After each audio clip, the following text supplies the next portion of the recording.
All right. Well, good evening, everyone. Let's go ahead and start the Monday, January 13th, 2020, Tualatin City Council work session. First on my item on the agenda is, we starting early? Might as well start early. It says 5:30, but. Oh, mine says 5:30 on here, but I'm on the wrong month. I'm on the wrong day, that's why. I'm pulling a Lou. All right. Let me get the right day. Because I'm going, that looks familiar. Didn't we talk about that already? All right. Yeah. So it's Monday, January 27th. And we'll start the work session with a review of Tualatin's marijuana regulations. Good evening, Well, Mayor, Steve. members of the council. I'm Steve Koper, City Planning Manager. With me is Aquila Herdravich, your Community Development Director. And we are here to give you a brief review of Tualatin's marijuana regulations. So as part of tonight's review, we'll have a very brief background, a recap of current regulations, a recap of the recent discussion from the October 28th, 2019 work session discussion of the buffers that regulate siting of marijuana facilities, a quick check-in on next steps, and then a question and answer. So with that, just again, a very brief background, trying not to repeat too much of what was discussed on October 28th, but just to give background, in 2014, State Ballot Measure 91 was passed, legalizing and regulating the production, processing, and sale of marijuana in Oregon. Under state law, jurisdictions are allowed to apply time, place, and manner restrictions to marijuana. Tualatin's time, place, and manner restrictions were adopted in 2015 and are found in Chapter 80 of the Development Code. The current regulations for siting of marijuana facilities, that is production, processing, and retail sale, are limited to the three industrial zoning districts, ML, MG, and MBP. There is a 3,000-foot buffer from residential zoning districts and or residential uses, schools, parks, and the city library. There is also a 2,000-foot buffer between marijuana facilities, which I'll discuss briefly in the subsequent slide. And so again, just to recap the discussion led by City Attorney Sean Brady on October 2019, Sean provided a more in-depth discussion of the marijuana regulations and a more expanded history of how we got from the beginning, from Measure 91 to where we are today. So I won't get into too much depth on that. But after hearing public comments, the council had directed staff to return where we are today with information about the buffers that are currently in place. I'm just throwing a quick note that at the previous discussion, it was determined that that 2,000-foot buffer between marijuana facilities does not comply with state law, which limits the buffer to 1,000 feet. With that, for consideration tonight is the current 3,000-foot buffer from residential zones, uses, parks, and the library. And so I'm going to jump into a few slides that show maps of these, this current buffer, and then some other buffer options. I'd also just note that there's a couple of minor changes to these maps from the maps you have in your packets. It's primarily the removal of a couple of schools which didn't meet the legal definition of schools, and so I can point those out to you on subsequent slides. So here we'll just start with the State of Oregon mandated buffers, and so what the state mandates is 1,000 feet from schools, and then prohibits the marijuana facilities within residential zones. And so the on the maps in your packet, you had an additional school, the Cadence Academy Preschool, which is kind of north of Bridgeport Elementary, roughly in that location there. And they offer a kindergarten-like program, but I think we looked at it a little closer based on some comments from council and determined that it doesn't meet the state definition of elementary school. And then the other was Sunrise Montessori Academy, which is to the east of the Tualatin High School on Grahams Ferry Road, and that facility is now closed. So because of the fact that those two facilities were within residential zones and not adjacent to other zones, it doesn't really change the map too much. It theoretically, I guess, for the state purposes, allows some additional uses within the part of commercial zoning that encompasses the 7-Eleven on Nyberg, and then also the hospital property, which is Zone Medical Center. So that's the state buffers, and so then we're going to jump from state buffers into what the existing buffers are. As I mentioned, that's 3,000 feet from residential zones and uses, schools, parks, and then the city library. And so combined with the fact that it's only allowed in those three zones, MG, ML, and MBP, as you can see east of the yellow area, there's a very small area of the city in which marijuana facilities are allowed. And so just kind of moving in somewhat of a linear fashion, and just for the purposes of discussion, the subsequent slides show potential reduced buffer using essentially the same basic framework of having an equidistant buffer from residential zones, schools, parks, and the library. And so on this slide here, we show the 2,000 foot instead of 3,000 foot buffer. So as you can see, it's the, and then I guess it would allow, additionally allow uses in the commercial zones outside of the downtown core. And so as you can see, there's a slightly larger area of industrially zoned property expanding on the existing area. And then there's a additional area which is sort of adjacent to Bridgeport Village area, which would also theoretically allow those uses.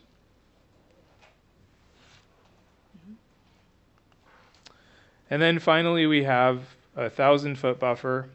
Again, same thing, allows in the existing industrial zones, allows in commercial zones outside of the downtown core, but has a lesser buffer. So again, you see a much greater expanded area where the facilities would be allowed in that Bridgeport Village adjacent area. And again, a significantly larger swath of the city's industrial area in which these facilities would be allowed.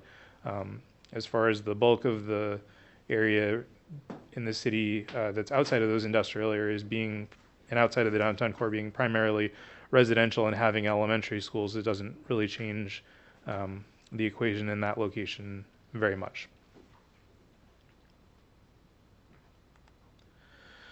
So that's just a brief overview, giving some additional high-level options on the buffer. So as staff, we're here to ask whether or not the council has a desire to discuss this topic further, and if so, what, if any, information might be needed from us as staff.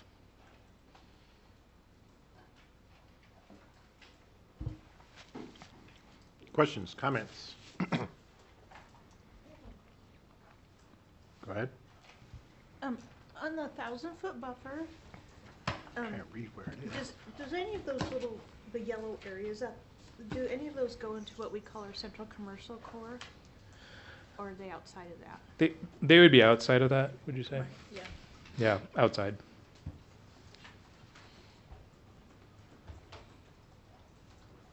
I'm just trying to get oriented on the map here where things are, the roads, because I can't see what the roads are. So, what's that? Do you want to try the interactive? Sure, yeah. Yeah, to start from the library, okay. Sure. And so one thing that we have a little bit of an experiment here for the council with our help from our friends in GIS who've done I should mention, a great job in putting the maps together in the first place. We've created a interactive map where we can take the different options and zoom in and pan around on the map a little bit. And so it'll be viewable on the screen up there. So we've started out here. This is the map. The orange is the city limits, and then the purple are those state mandated buffers. And so we can kind of, we can go, let's just. And can you point out where the library is and like where the commons is Sure. on the map, just to maybe Yep. just to orient folks?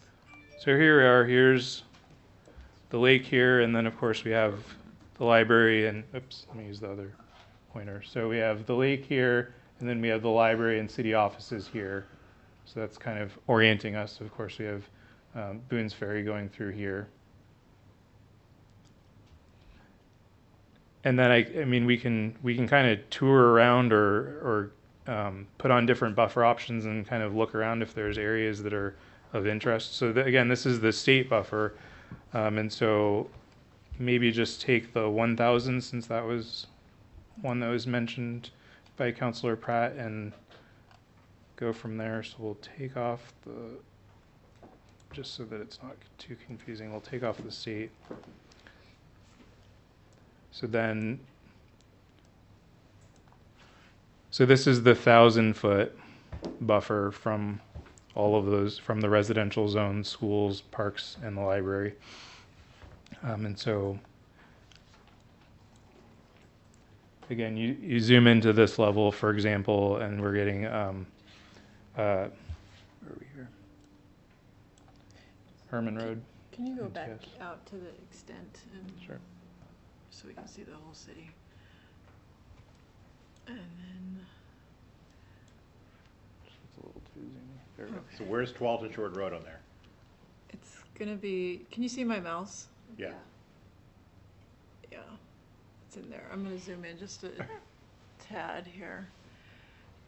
So this is Tualatin Shores Road. Okay. Yeah, and then, so Boone's Ferry, where's Boone's Ferry? If I zoom in a little bit more, is coming down here, right?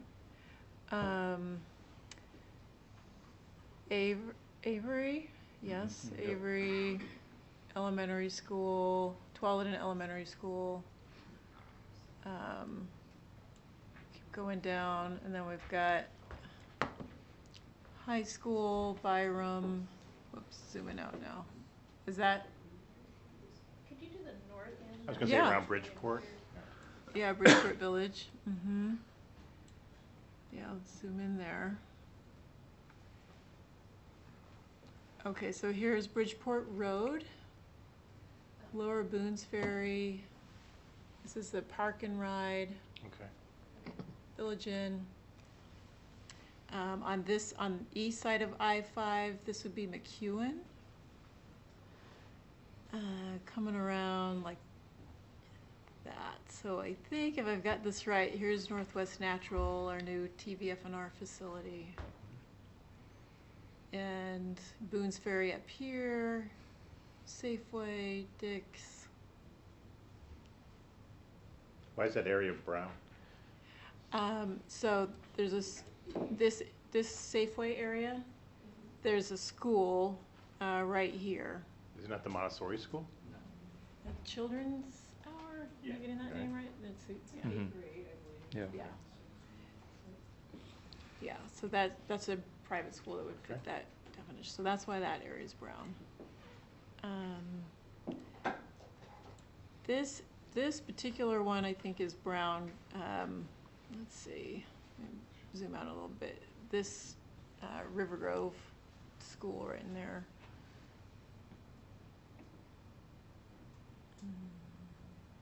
Yeah.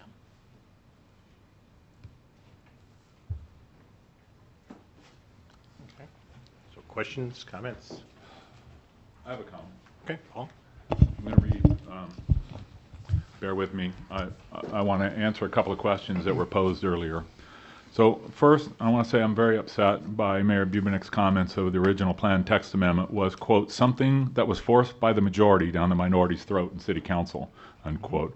Shall we go back to arguing commercial SDCs for parks, food carts, no smoking in the park, chickens? I can go on and on. The biggest problem?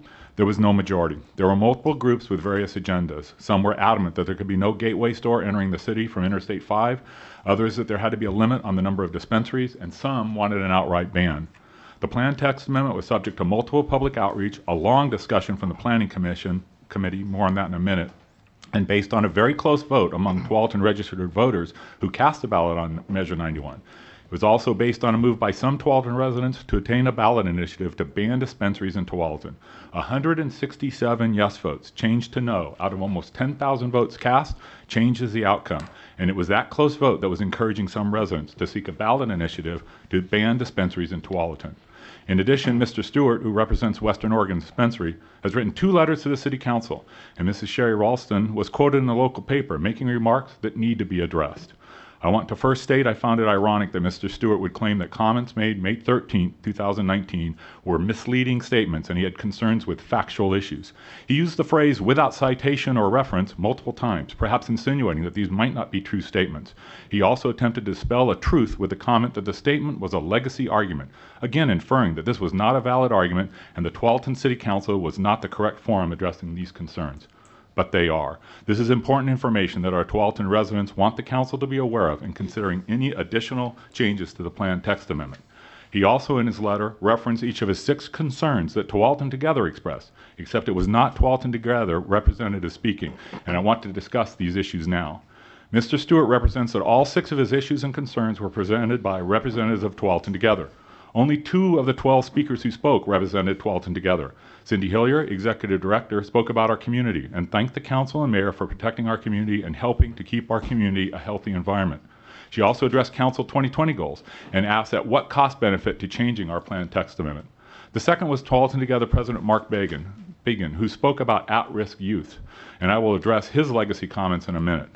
Western Oregon Dispensary contends that the present development barriers in place are an intentional use of reasonable time, place, and manner. However, Viewpoint, an open government company, published a best practice guideline, noting cities should consider only allowing in industrial zones. For example, Vancouver, Washington restricted all types of marijuana business to industrial or light industrial zones. So Tualatin is not the only city restricting dispensaries to industrial zones. In Mr. Stewart's letter, he stated changing the plan text amendment and allowing a dispensary would, quote, permit the city to raise hundreds of thousands of dollars in extra tax revenues, and Tualatin's development code impedes collection of cannabis sales tax, and with no license in Tualatin, the city is deprived of both its share of the state tax. Regarding his many statements that Tualatin is deprived of the state tax revenue, the city continues to collect state revenue because the city plan text amendment allows all types of dispensaries. The city of Tualatin collected $77,600 in state taxes for fiscal year 2018-19, and $80,350 is budgeted for the year 2019-20. Mr. Stewart also stated Western Oregon Dispensary's retail facility in Newburgh alone collected a total of $339,000 in adult use cannabis sales tax in 2018. Approximately $290,000 was state taxes, which are then distributed to cities that allow dispensaries. Like the city of Tualatin, operating an additional dispensary in Tualatin will not necessarily increase the state revenue. Finally, Mr. Stewart states Tualatin imposes a buffer zone of 2,000 feet between licensed facility, a provision that remains in direct conflict with state law's maximum of 1,000 feet. 2 points here on the buffer zone. The first is Western Oregon Dispensary would not be impacted by the 2,000-foot buffer zone because they are the first dispensary to apply. Second, Tualatin regulation was passed by City Council prior to the state the distance between cannabis operations, so the current city ordinance Mr. Stewart refers to is no longer in effect. According to the Tualatin City Attorney, so there's an argument to be made that the 2,000-foot buffer does not exist. However, there is nothing that prevents the city law prohibiting marijuana dispensaries within 3,000 feet of residential areas, parks, schools, and libraries from being enforced. Mr. Stewart also stated one clear takeaway from the city's 2014 community poll on marijuana dispensaries was majority support for development of Tualatin. As I stated earlier, only 51% of voters approved Measure 91. 167 votes switching changes the outcome. Mr. Stewart also stated that the City Council enacted the present rules by a split vote, 5 in favor, 3 against, but we only have 7 council members. The Planning Commission, including former mayoral candidate Jan Winda and Jeff DeHaan, who was later appointed to City Council, approved the plan text amendment 6-0. The Tualatin Council approved the plan text amendment 4-2. Sherry Ralston, in a newspaper article, was quoted as saying that the alternative is not to having dispensaries is a creation of a black market to obtain the products. Quote, we do know statistically when cities cite marijuana in their city, it does slow down the black market. However, according to the Wall Street Journal, quote, one argument for legalizing and regulating pot is that it would shrink the black market, but there's little evidence it has. Marijuana production in Oregon is 7 times higher than consumption. The implication is that most pot grown in Oregon is exported to states where it's illegal, unquote. Now to address Mr. Stewart's 6 concerns. He stated, while the Secretary of State's office has a duty to outline any identifiable problems and propose action, OLCC's efforts to swiftly address problems has demonstrated the agency's commitment to approving adult use cannabis regulation in Oregon. I would refer you to a January 30th, 2019 article in OPV. Marijuana audit finds weak regulations and lack of inspectors in Oregon. The article cited weak regulations among other concerns, and while his letter cited a press release from OLCC, there's been no recent legislation to address those concerns. Mr. Stewart commented on a corollary point. One representative of Tualatin Together claimed without express citation that only 3% of retailers have had a compliance inspection. This was not a Tualatin Together representative. Dina Rayson was speaking as a Tualatin resident and not in her official capacity. She's a senior assistant attorney general at the Oregon Department of Justice, but the claim is based on published reports that cite the Secretary of State's office, and I quote, "The audit found only 3% of retailers and a third of growers have had a compliance inspection." Besides the OPB article, the 3% number has been referenced by the Wall Street Journal and many other publications. He also wrote that at least one representative of Tualatin Together claimed without citation or reference that falling prices of wholesale adult use cannabis means there is less profit for adult use cannabis business operators to earn, and that associated tax revenues that the city would earn would similarly be reduced. Again, Dina Ryerson is not a Tualatin Together representative, but I would refer you to a November 16, 2018 article in the Oregonian, which stated, "Rampant overproduction in Oregon's market for legal recreational marijuana has produced a 50% decline in prices." And then this comment from Dr. Majeski, past president of the Medical Society of the State of New York. Quote, "Proponents of recreational marijuana push the false narrative of a tax windfall for government and improve safety for users while ignoring the harms, mental health issues, addiction, acute and chronic lung disease, domestic violence, and more," unquote. Mr. Stewart stated at least one representative of Tualatin Together claimed that the quality testing protocols for adult use cannabis in Oregon were grounds for continuing the regulatory ban in Tualatin. Same individual, not a Tualatin Together representative, but I would refer you to a Marijuana Business Daily article regarding cannabis testing rules in Oregon, which stated, quote, "However, the changes don't address issues related to testing pesticides such as chemical levels, and the American Oil Chemist Society has published articles commenting on the lack of quality testing." Mr. Stewart stated at least one representative of Tualatin Together made well-worn legacy arguments against adult use cannabis, including cannabis is a gateway drug and that the plant today is not the same as it was at some unspecified point in the past. He referred to it as, quote, "This isn't the stuff hippies smoke in the 60s. The gateway drug statement was from Mark Began, president of Tualatin Together and a family pastor of Rolling Hills Church. But I would refer you to an article in the National Institute on Drug Abuse, Advancing Addiction Science. Is marijuana a gateway drug? The article stated some research suggests that marijuana use is likely to precede use of other licit and illicit substance and the development of addiction to other substances. The Wall Street Journal also referred to a study that, quote, "About 95% of heroin and cocaine users report first using pot." Just recently, former president and current 2020 presidential candidate stated, "The truth of the matter is there's not nearly been enough evidence that has been acquired as to whether or not this is a gateway drug."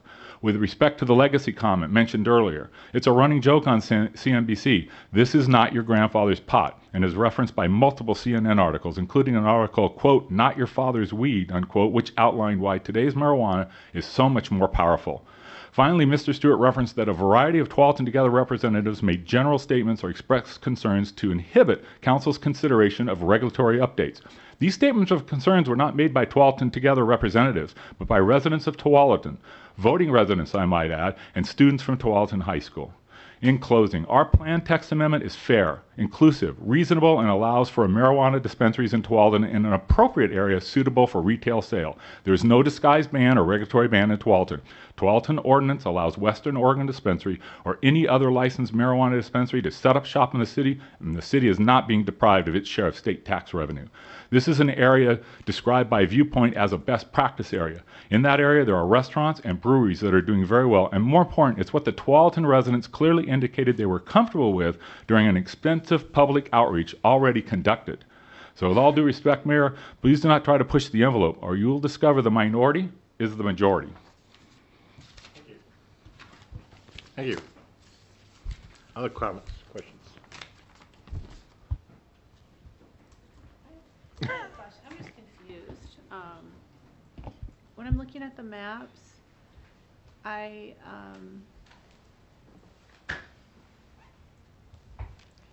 I'm gonna go back to the, When I'm looking at the maps, there's the two 1,000-foot buffer maps.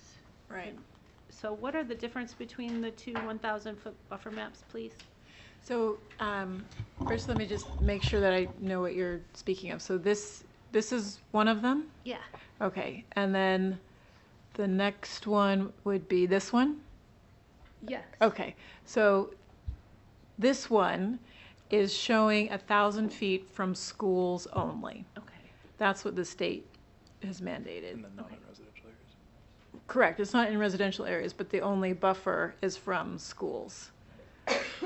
Because they're not allowed, the state doesn't allow it in residential areas. This map is buffering 1,000 feet from schools, parks, and the residential area. So it's saying you've got to be at least 1,000 feet away from the residential area. Okay. Did I miss any in that? And Okay. so we're looking at the industrial zone, the blue part there, Right, and Bridgeport, correct. okay? And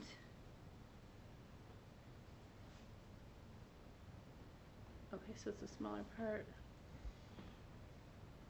Okay, that pretty much answers my question. Thank you very much. Okay. Others? Robert? All right, first a piece of minutia. Can you go back to the very first map with the schools on it? All right, so what's the school that's right near downtown? Okay, so, okay, you can see my mouse. Yep, That's KinderCare. right to the left of it, immediately right. That is Mitch. So what's the one down to the left then? That's Tualatin Elementary. Okay. All right, so just to clarify, our regulation, or state regulations, the minimum is 1,000 feet from any school, and that's it. And it, yes, for buffers, Okay. And then the state allows reasonable time, place, and manner restrictions. correct. Okay, and our reasonable time, place, and manner restrictions are, it can't be within 3,000 feet of another residential, any residential district, correct? Any school, any park, or the library. Okay, so our task here, I think, is to determine whether or not those are reasonable regulations based on our judgment, right? We know the viewpoint of a dispensary that's come and said that those aren't reasonable. They prevent, companies from doing business. And then we have other people who say it's perfectly reasonable. It's the will of the people as reflected in a plan text amendment from 4 years ago. So the inquiry to me seems to be to reassess whether what we know now is different than what we knew about marijuana dispensaries 5 years ago. And if so, to pass on each one of these regulations to determine if they're still reasonable, whether in scope, 1,000 feet, 2,000 feet, 3,000 feet, or in type. Now, I will submit that there is no difference in my mind between a school and a library and a park in terms of the concern being that's an area where children congregate. I don't have any problem with having that as a type of buffer. Up next to a residential zone, I have a little bit more of a question about, especially at 3,000 feet. That eliminates a lot of other commercial areas or industrial areas that might otherwise be available. And one point that I think is fundamental that we can't miss here is that these are legitimate businesses. They're legal under state law. If the question is to relitigate whether or not they're legal, this is not the appropriate forum for it. That's in Salem. And I think that decision's been made. So our question again is, however we redraw this map, is it something that's reasonable to us and reflects the will of the members of our community? So that, I think, is the framework that I'm working from. And so if people want to address comments to that framework, I think it would help push forward the discussion. Nancy? Thanks. No, I appreciate you bringing that forward, because I think a lot of this discussion has to do with, for lack of a better term, I'll call community standards. I don't think there's anyone has made any comments about whether or not it's a legitimate legal business. I mean, I think that that's been established, and there was a ballot measure, there was a vote, and 51% of the city did state that criminalizing use for recreational marijuana was appropriate. But, you know, my concerns and my comments are squarely on the side of community standards. I think as a council, we work very hard to solicit community involvement, community input. I think our goal on most everything we do is to include the community and make sure that what we're doing is a reflection of what our community wants and what their vision of their home and their city looks like. And I think that we accomplished that, and I think that we were very sensitive to input when we created the plan text amendment in the first place. Since then, all of the input from the community has been on the side of not revising our initial plan text amendment. We've heard from community members, we've heard from kids, we've heard from church groups. We've all received email letters, we've received anecdotal communications from our neighbors, everywhere from taking our dog to a walk to going to Fred Meyer's. What I have not heard, either at council meetings or in any other venue when this has been brought up, has anyone asked that our original PTA be revised other than the people that want to cite a business here because they're dissatisfied with the way the restrictions mandate a certain area to do business. I've not had one resident of Tualatin come and testify here that their needs are not being met because we do not have a dispensary currently here. I have not had one person pull me aside, write me a letter, send me an email, call me on the phone and say that they have a problem with the fact that we haven't cited a dispensary here. So to me, if we're going to listen to the community input and we're going to listen to community involvement, then we need to listen to that in terms of a community standard and take that input to heart. I mean, there's been just a disproportionate amount of people with concerns about us making changes versus two people from a business that wants to have a different area to locate. And so when I put those two things against each other, of course I'm going to side with members of our community, people that live here and are raising families, and I think that there's been a preponderance of input on the side of leaving the PTA as it stands. And I would also remind people, especially people who've lived here for a long time, there's a difference between a business being legal and a business being appropriate for how people see their communities. I mean, Jiggles, that was perfectly legal, right? I mean, it didn't even serve alcohol, for heaven's sakes. But did people consider that to be appropriate for our community? No. Everyone remembers the happy, euphoric day when that was finally closed and the building was torn down and we were no longer, oh, Tualatin is a Jiggles exit. You know, same thing with Stars, located over on the other side of the freeway there. It's perfectly legal business. Nobody takes issue with that. But there was a hue and cry when that business cited itself there because people didn't feel that it met the community standards of the type of community that they wanted to see. So I don't have any interest in changing our original plan text amendment. And I say that both as a resident, long-term resident of the city, and also as a counselor that reflects the will of the community that I live in. And I just don't think that we can emphasize enough how important it is to take community views, community standards, and community input into doing our jobs. And I just feel that, again, the preponderance of the input that we've received has been very clear and given us a very clear directive. And I intend to honor that. And that's, thank you. Thanks. Others? Follow up to Robert's comment. Yeah, so again, as I said in my opening remarks, it's funny how everyone kind of seems to forget all the facts, although, Mayor, you were on council then, and you know how many people showed up. You were aware of how close the vote was, and what got involved in the discussion at that point in time was into the weeds of, well, what are the rules for banning it? And the council couldn't ban it by vote because the way the vote count worked out, it was actually in the Measure 91, the criteria for a city banning it.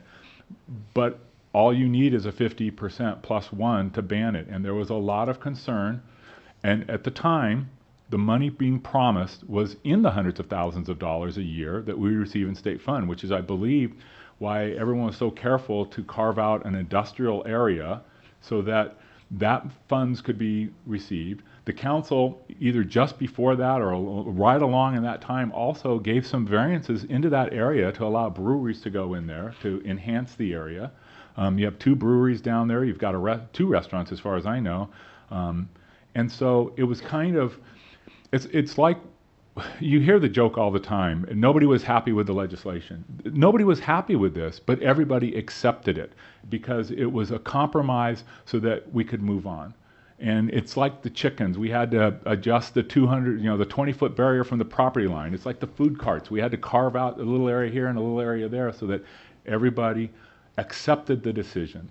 And I think, and I was not on council then, but I remember following this and going to open houses and going to the public, going to the planning committee meeting, which they went through this literally with a fine-tooth comb to try to get everybody to acknowledge an agreement, as Councilor Kellogg says, it's legal in the city. So how do we keep it legal? And this was the sausage that was made, and this was the agreement. And that area down there is growing, and now we have the Lou Ogden Bridge is now in now. The 124 bypass is now completed, and that area will begin growing. And it's a suitable area. And again,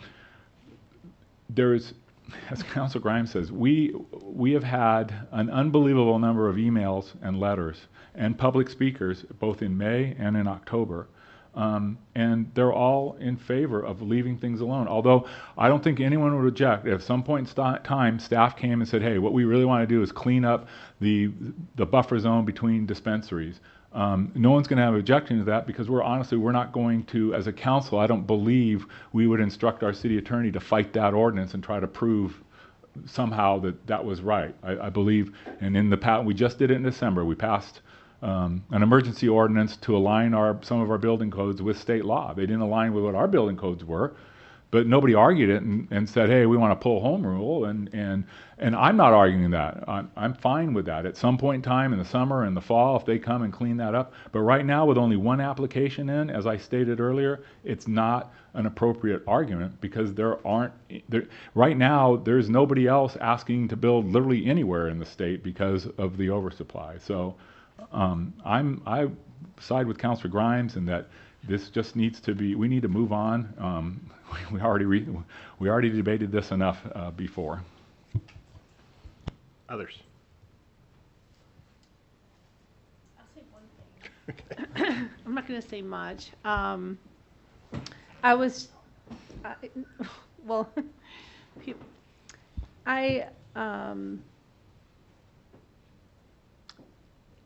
I hear a lot, the concern that I've read about really has to do with, I think, our downtown areas and schools and stuff. So I just want to say, even with these maps, that those concerns are concerns shared by the majority of this council, from what I understand.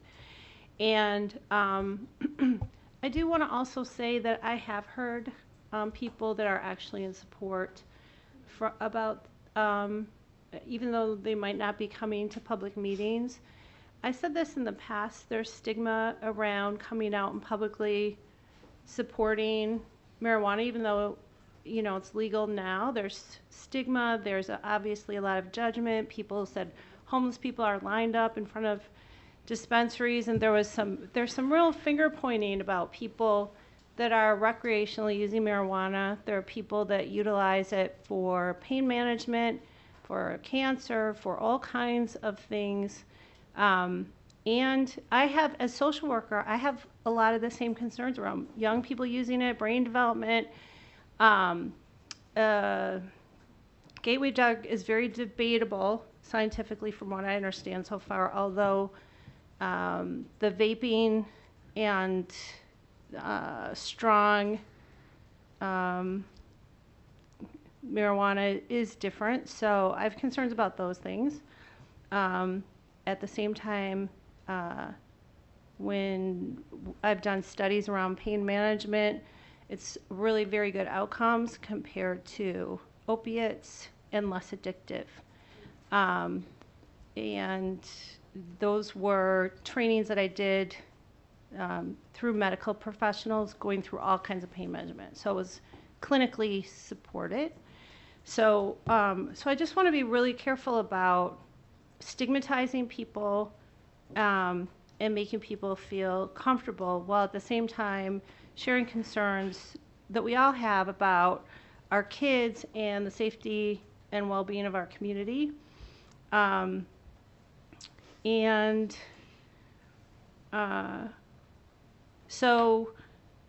So I want to say, just because they're not in this room, and I had also talked to people just on my own, asking people what they thought personally, that are some I would consider more socially progressive than me that were concerned, and some that were more socially conservative than me that were very in favor. So it was very interesting to me, the conversations that I've had with people. And I think a lot of it has to do with people's life experiences and how they see marijuana, if they've had experiences with cancer, if they've had experiences with, or just the way that they look at it. So as far as the boundaries go today, I'm not still very clear about what the differences would be between these boundaries. You know, there's little variances, but most of what the expansion looks like to me is in the industrial zones. So I just want to say, I don't know where we're going to go with the conversation, but from my perspective, it's not about taking marijuana dispensaries into the downtown core, next to the schools, next to the parks. So kind of all of that excitement that's happening is, I just want to be reassuring, because I think it's just a little extra from what the conversation actually really is in reality. And that's all I've got. Thanks. Others?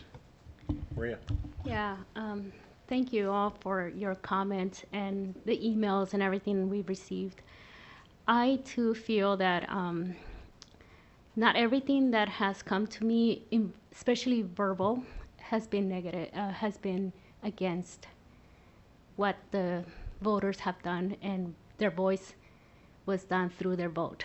I think that, like Bridget, I feel that those individuals that are for, I guess, the new regulations or being in part with the state, we have already seen them as, oh, you know, this is negative. You know, I mean, the view of marijuana is still very, in some people's mind, very negative, very, you know, it's going to hurt the community. It's going to, I mean, but I have personally seen people in my community that did not start smoking marijuana to get to hardcore drugs. I've seen them start with liquor or wine or beer, things that were more accessible to them than marijuana. So that's been my experience in my neighborhood where I grew up.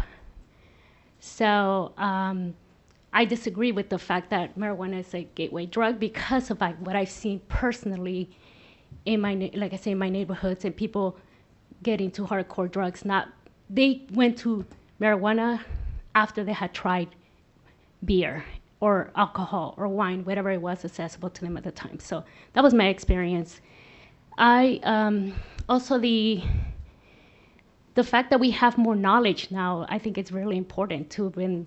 When people say it's not your grandpa's or weed or your grandma's weed or something like that, for me, it's like back then, I don't think they even had ingredients on the marijuana or what it was part of. You know, I mean, now we have a more studies, I feel, than back then. I think that when they say that, they never go beyond that. They just tell me, well, it's not your grandpa's weed or the 60s or the hippies' weed. They just don't give me any more explanation than that. They just tell me that, and I'm like, well, what was that? Now we have ingredients that we know. I mean, CBD has helped a lot of people with pain medications. I mean, there's just a lot of things that I feel like we have more knowledge now than back then. We can actually regulate it. We can see where it goes, the taxes that we're, you know, I just feel like I want to be in par with the state. I want to be in par with those who voted. And I understand that we want to care for our children, our youth, but that's also beyond just caring them. I mean, it's everything. It's not just the dispensary, it's everything. It's at home. It's what you have at home too that gives them access to things. So there's a lot of things out there that we can't just put responsibility on a dispensary. It has to be also we have to take responsibility of what our children are doing or what happens at home as well. So I personally want to just say that it hasn't always been negative or no. And typically the people that talk to me about it has been verbally, and I've asked them to come, but they feel judged by even us, the council, the city, the community. And these are people that are progressive, have businesses, functional people. They're not just, you know, someone that's a homeless or people you see out in the streets. These are people that own home and property. So it's not just the stigma that we see out there. And so I feel like if we have already done our homework as a city about where and how where we keep it in par with the state and also listen to the voice of democracy, which is voting, for me that's really important as well. Thank you. Valerie. 'Cause we got to watch the clock. But I know this is an important discussion, so we'll figure it out. I have to say that as much as we've gotten these letters, and I know there's deep concerns here, that I've also I've talked to many people in the community, and generally what I'm getting is kind of an eye roll, kind of we're just so behind the times, and this is ridiculous. And there's even something on the online kind of mocking Tualatin for this. So I don't know that when every other kid read it, you know, like all the people were on there. Not that that makes it right, but I'm so torn because the majority of people voted for this, even if it was slight, and the state voted for this. I feel personally that if this is legal, if someone's over 21, I don't think it's our place to judge what other people choose to do. My concern is for the children, though, and so I think that's the balance we really need to, I would never want to see it in our central commercial area. I think that's our family-friendly area. But if we're talking in outlying areas, and I don't know how much these buffers are going to make a difference, but I don't think to just deny it is correct either. So I think that's our real thing, and to really consider. I know, we talked to Police Chief Steele, and there are issues with that too. We are going to need more police enforcement if we put a dispensary in anywhere in our city. But my real concern is that we're making sure we're buffering these zones, so we're not making it easy. We went to a thing on Wednesday night, and if this is easily accessible to kids, they're going to get to it. If we make it a little further away, you know, it does make a big difference. But so I guess I don't have an answer, but that's what we need to consider. Yes. And I just want to make perfectly clear, my position. First of all, I'm not for banning a dispensary. Number two, I'm not for ignoring the voters that voted. We have an area already outlined that we set up in 2014 where dispensaries can operate. So we already have that. We already have that opportunity for people that live here. I absolutely am not here to stigmatize or debate or discuss the efficacy or the fun of using marijuana, because that's not what we're doing. We're simply trying to figure out as a city, if we're going to have this, where would we put it? What does the community think about where we would put it? We have to allow it somewhere. A ban is not an option. It just becomes a discussion of where is an appropriate place. And I feel like when we looked at this back in 2014 and we put the plan text amendment back in 2014, we tried to balance the needs of having a place where it's a legal operating business, where we take the will of the voters into account, and then we balance that with the community feedback that we got. And I kind of feel that that's where we are right now. A place for them to operate legally, a place for them to pay taxes as soon as they open their doors. We're not making a judgment about the type of business or any of that other stuff. We're simply, trying to find an effective, legal, appropriate place that balances community input and community concerns. So I feel like we're there. So I just want to make sure that we don't sort of deviate off into a discussion about the merits or the demerits of that business or that recreational use or medicinal uses, because that's really not where our purview is. It's more about figuring out where we can place a legal, legitimate business that the voters approved in our community. So I just sort of want to make sure that I'm understood on that part. So thanks, guys. So I know Robert wants to say something, but I want to get something in here because I haven't said anything yet. So everyone's had valid points so far. Few things. One is, as stated before, I don't think anybody wants the minimum state mandated buffers. There's no way. Me, myself, as a minimum, the 1,000-foot buffer slide, if you could put that up, that maintains the libraries, parks, rec, all that stuff, keeps it in the manufacturing, industrial, commercial zones, which is what Paul wants and what the Tualatin Together folks want. They don't want it near our central downtown. They don't want it closely accessible, but it keeps it still in that manufacturing, industrial area. It just makes it a bigger area of our manufacturing, industrial, commercial area that they can locate. I don't want them near schools, parks. The red zone there to me is fine because that's the way it should be. I know there's a fear about downtown Tualatin. I don't want it in downtown Tualatin. So to me, this is the minimum.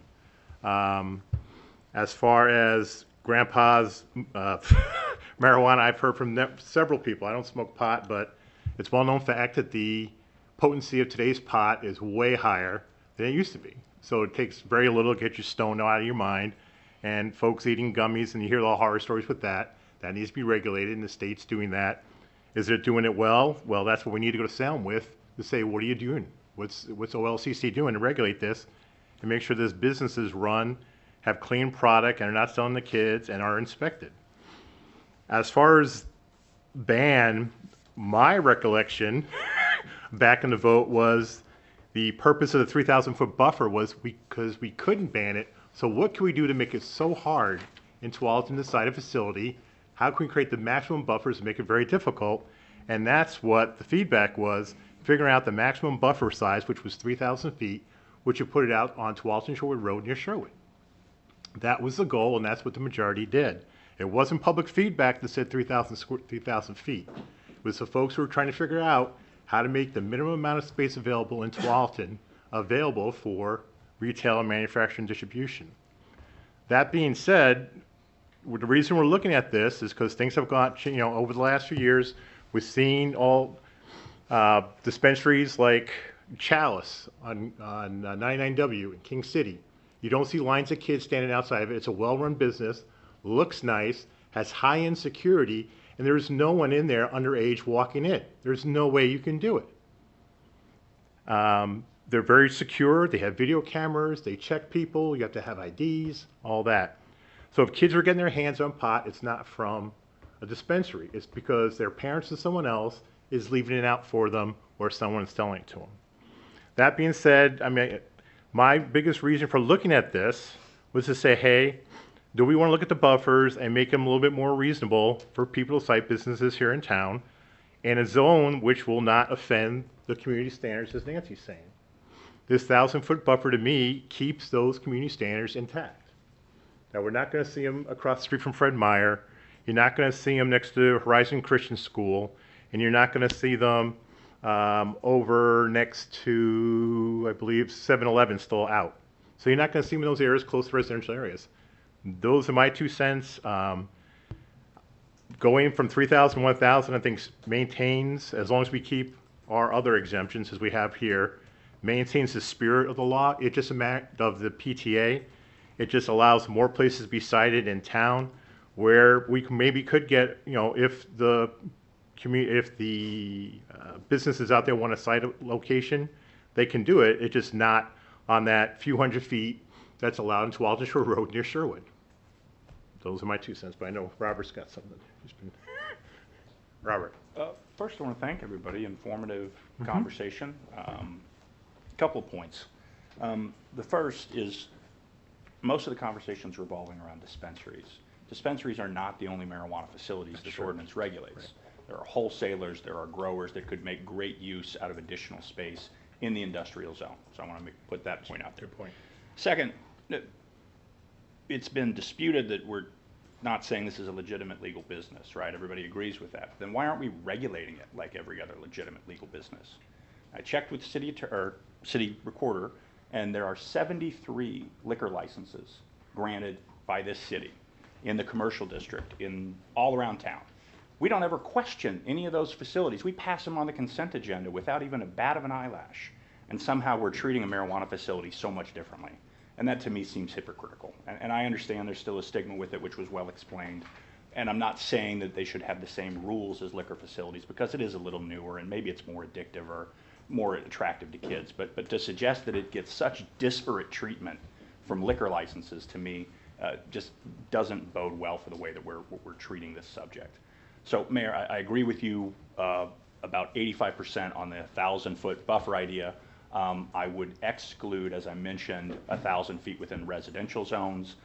The idea, like any other product, is you want to be able to drive somewhere to get it as close to your house. And so I'm particularly looking at the very far northwest corner of the city where there's a general commercial zone that would otherwise be excluded because of a residential zone, and also in that area over by 7-Eleven, which consequently you can buy a 12-pack today there. But for some reason, we're saying that you shouldn't be able to buy a joint there. So those would be my 2 cents. And I want to close by saying, this is obviously a sensitive topic, and I don't want the discussion to devolve into the people who, are looking at changing this ordinance, don't want to protect the children. I mean, I've got 2 young kids of my own. The last thing I want to do is expose them to more vices or potential ways to ruin their life. But at the same time, we're operating a city for all of the people that live here, some of whom want to use marijuana. And, by taking away their ability to do that, I don't think we're serving the majority of our citizens. So reasonable buffers, yes, I think that's a great idea. We don't have to decide those tonight. Tonight's question is, do we want to change the plan? And then a subsequent meeting can be, how do we want to change the plan? So that's all I have. Thank you. Just one thing that you just triggered in my mind was, and a few folks said it too, people stop me all the time and talk to me in town, and I get just as many people who want dispensaries in town as emails and calls that we've got. I get them all the time. Why don't we have it? Why do I have to go to King City? Why do I have to go to Tigard? Why do I got to go to Portland? Why can't I go in Tualatin and buy it? And it's a good point about the stigma that they maybe don't want to appear here. Or part of it, we all know this for a fact, most of the community is probably unaware we're even talking about this tonight. They'll be aware when it's in the paper or something like that, but they're unaware because they're busy, and Tualatin together is doing a great job on their campaign and on their anti-liquor and anti-drug, which is what they're supposed to do. That's their charter, and I laud them for it, all the work they put into it. But I do have people asking for it and wondering why we're waiting so long. And then they get into the tax money part, and it's not about the money to me. It's, as Paul's mentioned, it's 70,000, it might go up a couple $100,000. But over the long term, the money does add up. It's a few things we could fund here in town that we don't have the money for right now. First thing pops in my mind is parks, but other things like that.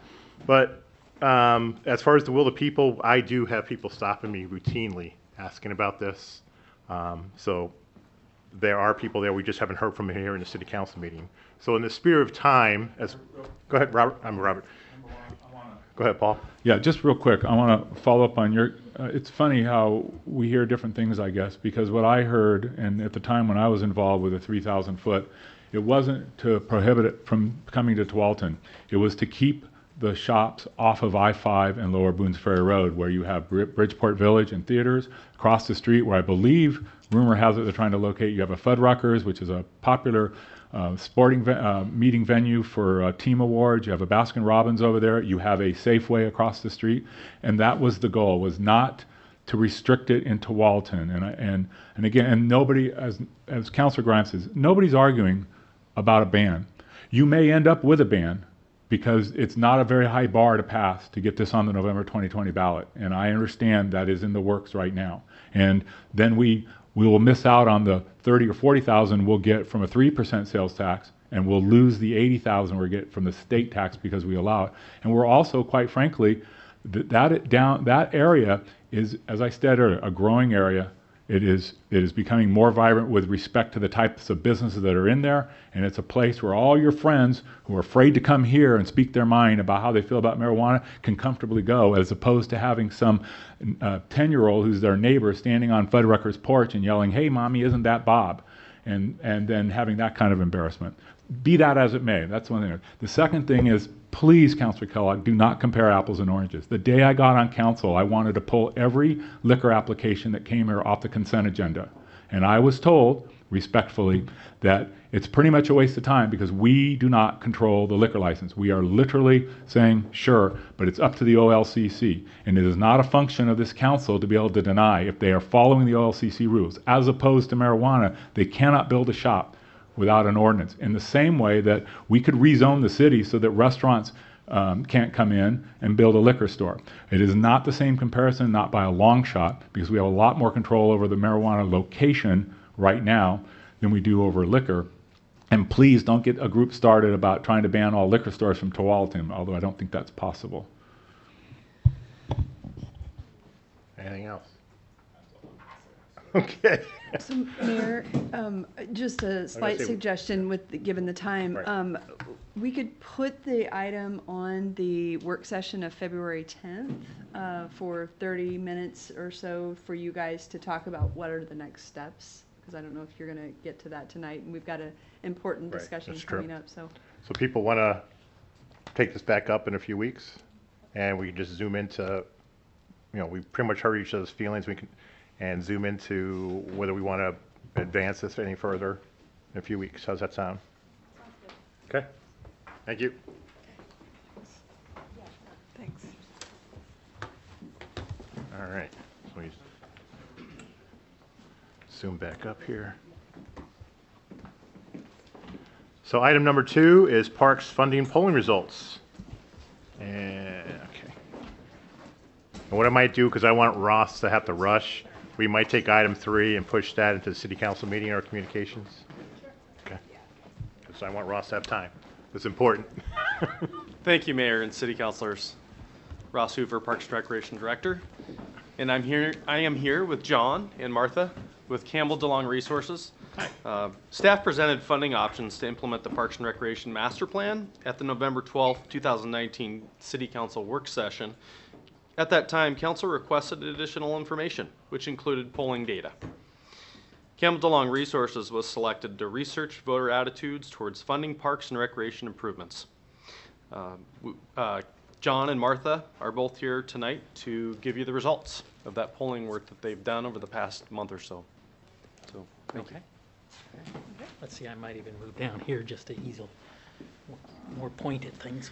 So, well, good evening. I'm John Campbell, And I'm Martha DeLong. and we'll be presenting this information. In ideally, when we do this type of research, we come back and say, here's the perfect, clear path, and that does happen sometimes. In this case, we think you've got some good information that can help decision-making down the road, but still have some decisions to go. We're going to go through this at a pretty high clip. You'll have a bound version of the report that has a few more slides that we hid just for time. It's nothing secret or anything in it. But while we're going to go through it fairly quickly for time, our mission is to communicate this to you. So you can stop us at any point for clarifications, skepticisms, or anything else, and we'll do our best to answer. You don't have to those rush, because you got 15 minutes, so don't rush. Okay. Yeah, Did I so- hear 15 or 50? 50, 50. 50, oh, okay. Like 15, this is going to be really Super bad. speedy. So, okay, but we will keep up a clip, but slow us down, ask questions. Okay, thank you. whenever it makes sense. So- And just as he's getting, so we didn't have the presentation in advance. It has now been uploaded onto the website, and Rich is going to hand out the bound copies as John and Martha go through this. So just. In Oregon, we grow them big, I guess. It's easy. And we do encourage you simply to look at the slides, and there will be a point where we ask you to refer to one element in it, but reading ahead, you get demerits for. Yes. But looking at the presentation, we're going to briefly talk about the methods, then we're going to talk about the research results, demographics, a reaction to the Parks Improvement Bond request that we tested as an idea, reaction to the facts that we tested, look at information sources as far as where they hear about information for local elections, and then provide you our conclusions and recommendations based on what we've seen. Okay, so the objectives of the research, there are really two of them. First of all, to gauge the level of support for a potential bond, a very specific bond, and then to identify the best ways to communicate the bond's benefits. We used a list of registered voters. We had their telephone numbers. 62% of the interviews were conducted on cell phones. You need to do that nowadays in order to have a legitimate sample. Sample size is 251. The worst case reliability of that is plus or minus 6.2%. If there are questions, I love to talk about what that 6.2% means, but I won't go into it if you don't need that information. Going on from there, the basic criteria, they need to live in the city of Tualatin. We started with voter lists and then supplemented those with additional phone number searches and actually utility bills to get phone numbers as well. Self-described as a voter, 69% in fact vote in every election, 23 in primary and general, 8 in presidential. We went for gender balance because roughly voting is about 50-50 male-female, and in this sample it happened to be 51-49 male-female, but which is fine. The interviews were conducted January 2nd to the 16th. And unless there are questions, we'll go on and look at the demographics just briefly so you have an idea of who these people are. And keep in mind, these are voters. This is not your whole adult community. These are voters. Voters skew older and some other things that you'll see here. Okay. We were actually very interested in the fact that many of your voters are relatively new to Tualatin. We do surveys in other communities where the average will be 25 or more years in the community. In your case, the average was 21 years and your median is 15 years. So you have a relatively new community. And that's important to remember because when you're communicating, you think that everybody has been around for that fight that was 10 years ago or even 6 years ago, and that's not true. There are a lot of people who are new to the community and don't have the background, certainly, that the people on the city council have. So definitely to underscore that, median, 15 years. And so remember that because everything we work on, most of us have been around for a while. So I think that's a really interesting point for which is why I'm repeating exactly Yes. what Martha just said. Because we want to go through quickly. Okay. So while they are relatively new to the city, they aren't necessarily young. Voters tend to skew older. Both the average and the median is 55 years, which is actually a little bit younger than we are often Than we seeing in voter typically polls. But that's pretty typical. Is that if you look at the voting behavior patterns, people vote more consistently as they get older, and that's how that is. They're also quite well educated, so if it's a light green or darker shade of green, they're college graduates, you have a very well educated voting population, and we see this generally. We do a lot of work around Washington County, and we see very high levels of education here, so you can trust that they are well educated from that standpoint. So. Okay. We also asked about home ownership. 81% own their home. Again, that's what we typically see with voters, not necessarily the entire population, but when you're talking to voters, home ownership is very common. 34% have children in their home, which actually is a little higher than we see in some other communities. Clearly, this is a good place for children. And 45% have a dog. So they're more likely to have a dog than they are a child under the age of 18. From a voter standpoint. Yes, from a voter standpoint. And we asked in the last year, how often has anyone in your household visited a City of Tualatin park or recreation facility? And what you can see is half of voters indicate that they have had household visits at least every couple of weeks. So we thought that was fairly impressive with the rate of familiarity and usage. We also thought it would translate better to what they were going to say on the next questions, but we'll look at that as well. But overall, when we show you some of these demographics, both so you can see who these folks are, it's a pretty good profile of who your voters are, and it also gives us the ability to say, well, how did people who use the parks more frequently feel about the bond questions versus those who didn't? So we can divide the data by that and look at some of that.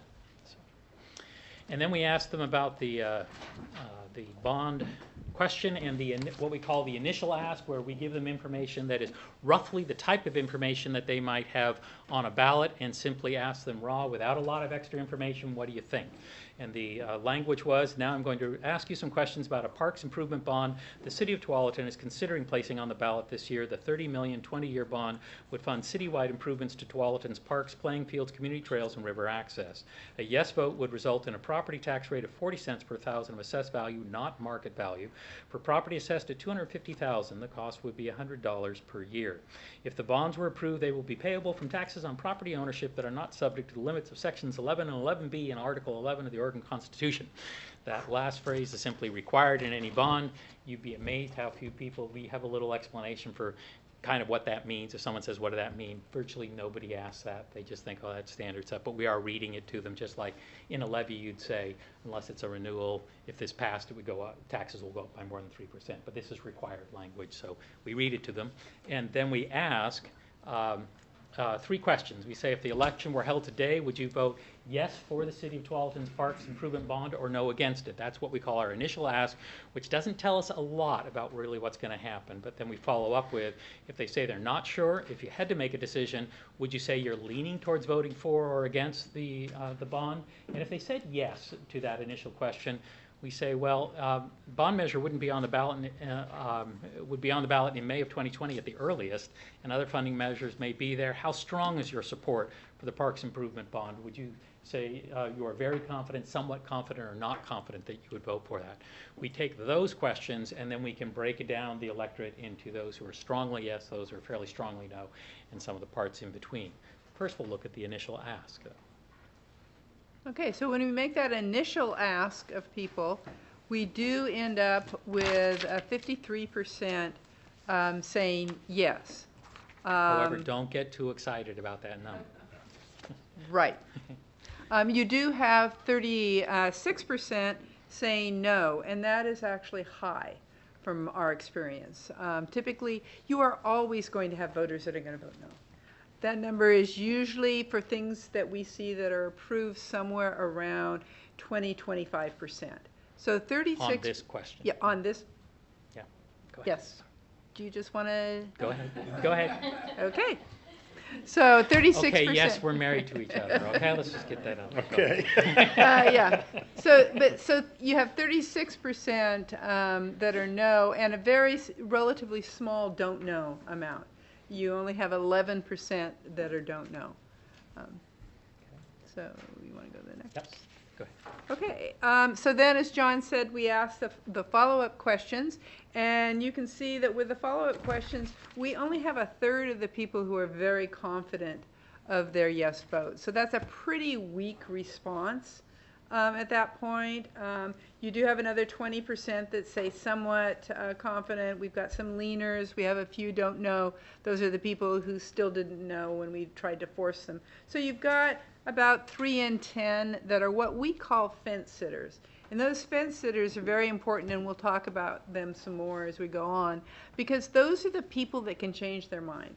The very confident yes, you know, you don't want to make them mad, but they, you know, they're pretty sure that they're going to support this. The fence sitters, on the other hand, they could change their minds, and some of them will change their minds as you get closer to the election date. So it's really important to get information to those fence sitters. And then we take that information, so keep in mind that those definitions of those 3 groups, because you'll see them again. And we take that information, when I say we, what I really mean is Martha on this one. She developed a model where you take the fence sitters, say, okay, we're going to take all of the very confident yes voters and take about a third of the fence sitters, and that gives us a what we think of as a conservative projection for what is likely to happen. Based on that, our projection would be about a 42% yes vote on the bond. A few disclaimers and comments about this.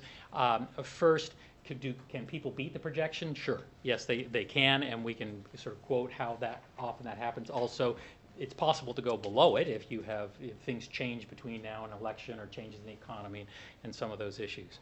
Generally speaking, in fact, very specifically speaking, when we've seen a projection at generally below 45%, but if you are in the range where we look at that and say, no, our advice would not to put this on your ballot in May. It would be to think about it and to maybe revise it. We would recommend doing some revision and some clarifying on some of the points, that you've got some good information here, but we think with what's described here, you're not quite there yet with something that's going to get majority of voters. Now, also, to achieve, we always assume that there's going to be good information campaigns and some of those elements as well. But overall, when we look at that projection, we think, frankly, if it had said, say, 50-50, we'd say, okay, we think you can do it. You're going to have to work hard, but you can make it happen. But at 42%, we've been doing this for quite a while. There are a few jurisdictions who have decided, they're all wet, we're going to go anyway. And so far, with a singular odd exception, we can explain they have consistently lost when they've gone with that. So we'd really say, listen to this, because we have done this long enough that we think that just going with this package right away is not the best approach. So. Any questions about that before we go on? Okay. All right. And now we'll refer you in the bound copies that you have. If you go to what would be page 20, except we didn't actually put a page number on that, is a list of facts. And what we asked them was the following question. We said, now I'm going to read you a series of factual statements regarding City of Tualatin's Parks Improvement Bond. Regardless of how you currently believe you will vote, please rate how useful the information seems to you in clarifying whether or not you will vote for the bond. For each statement, please tell me whether it is very useful, somewhat useful, or not especially useful information regarding the bond.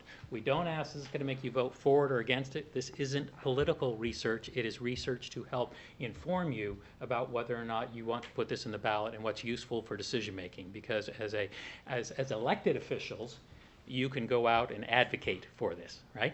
But as a city, the city looking at this, they're looking at simply, does it make sense for us to put this on the ballot? Is it a wise use of resources to do that? So we ask, is it useful with that? And I refer you to page 20, because what you see on page 20, you should see something that is a landscape version of this, right? Are you seeing something like that? That is the full list of statements that we read, because we're going to show you a chart that has abbreviations, and it's important to keep in mind that we read the full statement to them. The abbreviations are just what can we put up there that represents it, that fits on the chart. So when we tested that, and the list that you have is in the same order of very usefulness on the chart. And when we tested it, we have this Well, result. what we found is that the most important thing in this case is the cost. And that's actually somewhat unusual. Really? Yes, it's usually about in the middle. Because people don't make a decision whether they're going to approve something simply on the cost. They look at the benefit. Is this a benefit that we really want for our community? And if it is, then the cost will be less important. I don't think that we've ever seen cost actually be the number one That's strong. criteria. So that's, yeah, And that says something. to be, this is a little bit odd for Martha and I because we're so used to talking to groups like this and saying, worry less about the cost and more about the specific community benefit and is it truly valuable to the community, and talk in terms of what is the community going to get, and people will look at that benefit compared to the cost. And here we're looking at it going, people are pretty concerned about cost, and so it came out a little bit more strongly with that. So. You do have other things that they are certainly find useful, improving the park citywide with lighting, restrooms, accessibility, trails. We found a lot of interest in community trails, trails by rivers, by the river, your Tualatin River, that type of thing is usually, has been coming up as we've been doing things. If it passes, it'd be eligible for additional funds from the Metro Parks bond. Was also in about that same range, access to natural areas, improved commons and community. But one thing that we're concerned about with that, though, is we like to see a community benefit or two around the 70% range, about where that cost figure is. And what you got is a lot of things that is in that 56 to 52% range. And you don't have any one benefit that at least we were able to identify at this point that is really standing out for people. It's really, grabbing people and they go, yes, I really want that for this community. We really need this in this community.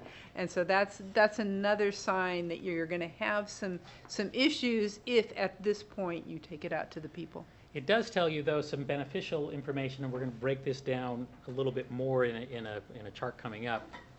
But it does tell you that things like general lighting and maintenance and trails and some of those issues, and also getting the most you can out of Metro, perhaps is a sort of sarcastic way to put it, are things that are valuable compared to expanding soccer and ball fields and establishing more dog parks, that kind of thing. We were expecting with the ratio of dogs owners that we would see that higher.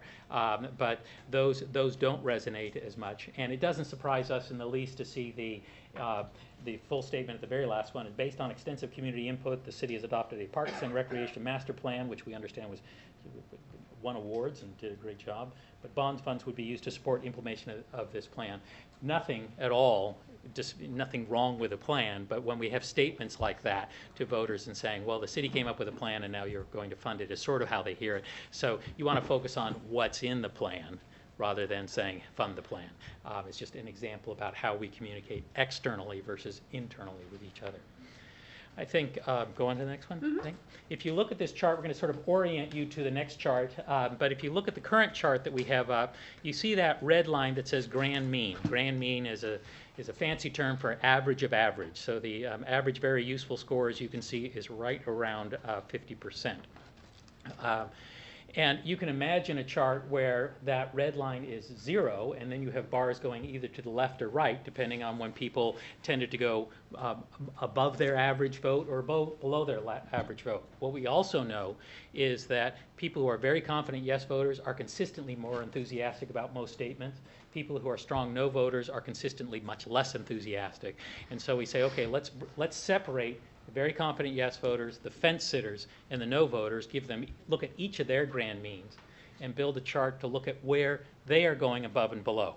Because if you think about it, you can be like, you may be a particularly cheery person and I ask you how you're doing on a scale of 1 to 10, and when you're having a bad day, you give an 8, and you may be a pessimistic person and you think a 6 is a pretty darn good score. And what I really want to know when I ask you is, when do you go above your 6 or not, or when do you go above or below your 8? And so we're kind of doing that with those three groups as well. The next chart, or table, essentially gives you those averages. We kind of joke that very confident yes voters are 75, fence sitters 50, and no voters are 25. You've got 71, 54, and 30, but that's very consistent that we see as far as the average very useful score. So you can, and so we've averaged them on that. So I'm going to go straight to the next slide. And the next slide provides that. So the statements that you see here are the same statements we were looking at, listed in the same order, except now the 0 point in the middle of the slide is on the average very useful score for each of those groups. So the green is the very confident yes voters, the blue is the fence sitters, and the sort of dark gray is the no voters. And what you can see immediately, we actually had to adjust the scale, but we often have this scale go to just 20 points difference or 25. But this, what it tells you is that, for example, the no voters, if I can point out one there, the no voters went more than 25 points above their average very useful rating for that cost statement. So that was particularly important to them. We usually see no voters saying that's particularly important. But what's interesting to us was seeing fence sitters and very confident yes voters as well. Do you have a question?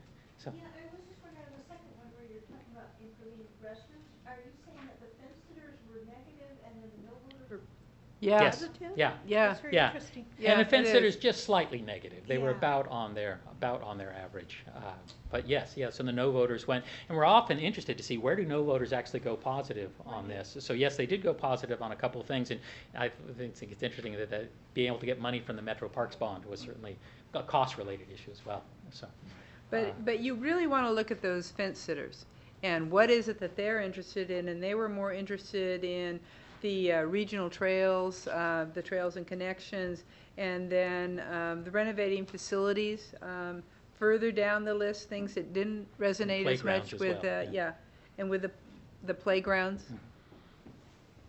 yeah. Yes, I Oh, know. Okay, go ahead.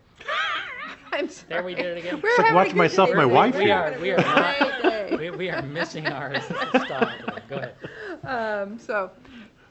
But that's what you really want to look, because that's what determines how, when you communicate about the bond, if you were to go out about it, these are the issues that you would be talking about to them. Because when people say that the information is useful to them, then they're more open to hearing those messages.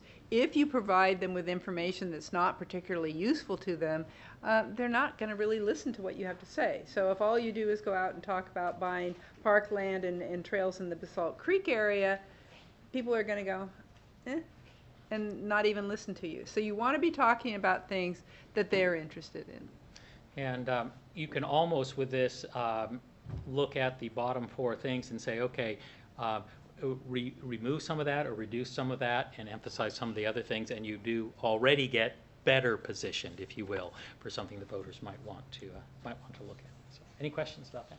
Yeah, yeah, please. So you have, like the second item, citywide improved park lighting restrooms, and then. Valerie, you gotta put your microphone on. Sorry. Yeah. Sorry about that. So the second item, it's about improving restrooms, and then there's a couple others that are very close. There's one further down, one of the last positive ones. It says renovate facilities, restrooms. It's really, what do you extrapolate from that you have such different responses to very similar questions? Let me read the full statements, and this is why it's really important that you refer back to the full statements with that. And we did actually catch when we were talking about it afterwards. We really didn't need to mention restrooms twice, but that happened. But the statement towards the top, the citywide improved parking is the park lighting. The full statement is bond funds would pay for updates and improvements to existing parks citywide, including adding lighting, renovating restrooms, and improving accessibility for all residents. So that's the statement. And then the one you're referring to that's farther down, that is upgrade, renovate facilities, restrooms, et cetera. The full statement is funds from the bond would be used to replace or renovate aging infrastructure, including facilities, restrooms, pedestrian bridges, irrigation systems, and boat docks. So it's a little bit more into the, you might say, the mechanical aspects of what's happening, as opposed to the direct experience of, there's more light and some of that. So, and if you're thinking those seem to overlap a little too much, as researchers we'd say, yeah, there's maybe a little bit too much overlap with those two. But that's a good way to look at it. Thank you. Any other questions? Okay. After we read them, all of these statements, we do go back into the know and don't know people. We say, these all are factual statements. Now that we've read them to you, what do you think? Would you vote yes, no, or you still don't know? And when we do that, we do see some change. Some of the no and the don't know people change to yes. Predominantly, that is the don't know people that change. The no people, very few do. But it would give us a theoretical 8-point swing towards yes if everybody got the information. And that is a big challenge. Getting all information to all voters and have them pay attention to it is a very, very difficult thing to do. And you do see the very confident going up from among the yes voters. So that goes up from 32 to 43%. Again, if you got all the information to everybody. Yeah. And that's difficult to do. Yeah, we got to spend 11 to 12 minutes on the phone with each person reading all of this, and most voters aren't going to take nearly that amount of time before they vote. So. And then we asked them a question. We said, now I want you to think specifically about how you learn about local elections. I'm going to read you a list of possible sources of information. Please tell me if each source of information is very, somewhat, or not important when you are deciding how to vote on a local ballot measure. And so what you see is what we see pretty regularly. We always see, in fact, that the voters pamphlet in Oregon, we are actually really lucky to have the voters pamphlet in Oregon because you have a way that most people are going to get information. We actually do some work in Montana, and they don't have a voters pamphlet, and I don't know how they survive without it. But it's a really, really important source of information for people, and you can imagine that people sit down in their kitchen table and get out the voters pamphlet and decide how they're going to vote. So that's a really useful source. Your Tualatin Today, the City of Tualatin newsletter, actually does very well. 31% said that was a very important source of information. So that's a real positive. better than most city newspapers. Yeah. So take some pride in that one. Yeah. Really. Yeah. Direct mail. We've actually seen direct mail start moving kind of up recently. Online or print articles or endorsement in Tualatin Life or the Tiger Tualatin Times in that same range. News stories on television, you still have some of that. Radio, a little less. The City of Tualatin web pages and social media. And people always say, well, gee, no, isn't that how everybody gets their information? Remember, this is about local elections. We're not talking about national elections or even statewide elections. And voters, remember, are older. Yeah, and although, very interesting, we just finished doing some work for Washington County and had a large enough sample that we were able to look reliably in all the age categories. And what we saw was that among the youngest, 18 to 34, the voters pamphlet was still 83% very useful, and social media was higher, it was 25%. But what that says, at any time you put something on the ballot, the most important thing you can do is make sure that how you word it and your explanatory statement and getting people to put in supportive statements is the most important thing you can do when you're communicating. Other things are important to do too, but you got to have the voters pamphlet dialed in. And to stress, this chart that you see, we sometimes joke with clients, if you want to save a nickel, have us not ask this question because we can just make up a chart and it'll look like this. We've asked it so many times. But because we see skepticism about is the voters pamphlet that important, and also let's do everything on social media, we think it's important to ask the question so that people are reminded of it. But it's very, very typical for us to see just what you see here. Well, and then I also like to remind people that one thing, it is important to monitor social media because that is something that can explode on the negative side. Never explodes on the positive side, unfortunately, but you can have somebody take to a Facebook page that has a lot of reach with some bad data. So you need to keep an eye on that so that you can respond to it if you need to. And then we'll look at some conclusions and recommendations, and these are our thoughts based on what we've seen here. First, we said a 40-cent per thousand parks improvement bond we think will be difficult to pass at this point, with just a third of the voters being very confident, and older voters who are more likely to vote are less supportive from that standpoint. But overall, we think that we're constantly coaching cities, fire districts, others about turning from our internal conversation about we need this staff or these kinds of things to explaining here's what the community gets for it. And we think we had a good list of community benefits, but we think that some additional honing and clarifying and saying, okay, what do we need to focus on most here, and working with some of that could definitely benefit from that standpoint. But their sensitivity to cost, we were surprised that across the board, all three segments had cost either at the top of their list or near the top. And really, truly, if you saw the great majority of our reports, cost is somewhere down in the middle, with the no voters having a big skew towards cost being very useful. And the others are sort of like, well, yeah, that's nice to know, but tell me about, is this useful or not?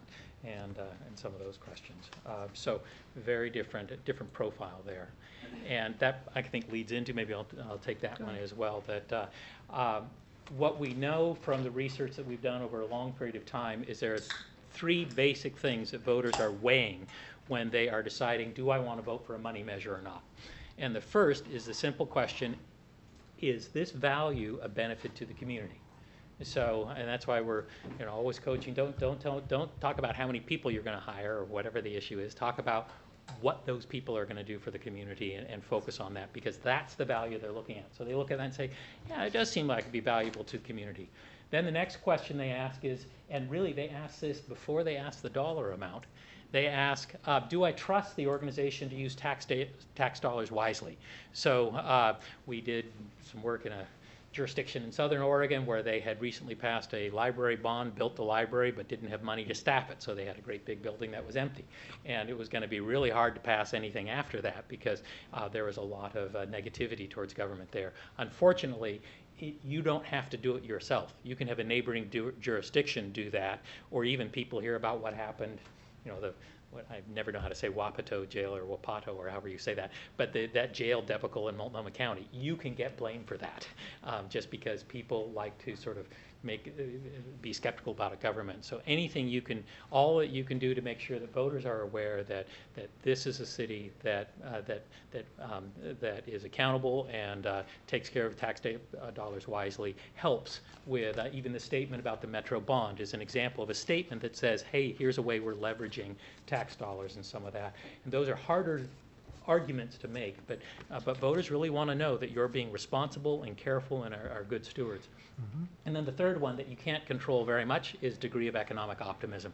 So how do I feel about my personal economy? And the biggest drop we saw from our projections to what actually happened was when we polled in the spring of 2008 for November 2008 levies. And you remember what happened in between. And we saw about people coming in about 10% below what we had projected, and we hadn't seen that kind of performance. Mm-hmm. Fortunately, they had enough cushion, so they all passed, but that was a scary one, looking at that.